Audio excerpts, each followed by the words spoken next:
আসসালামু আলাইকুম রহমতুল্লাহি ওবরাকাতু। সম্মানিত বন্ধুগণ, আজ আমরা এসে গেছি একটি মাছের আড়তে।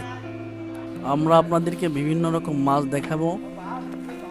আপনারা দেখতে পাচ্ছেন ভ্যারাইটিস কিছু মাছ আছে, চিংড়ি মাছ, আরও আছে বিভিন্ন প্রজাতির মাছ, রুই কাতলা সহ বিভিন্ন মাছ, তেলাপোয়া মাছ।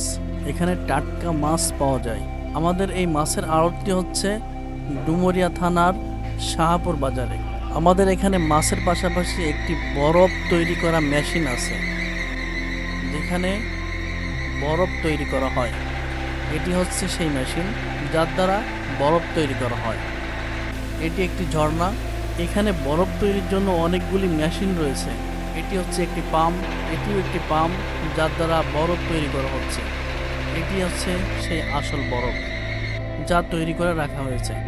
আর এটি হচ্ছে বরফ ভাঙানোর জন্য একটি মেশিন, এর দ্বারা বরফ ভাঙা হয়।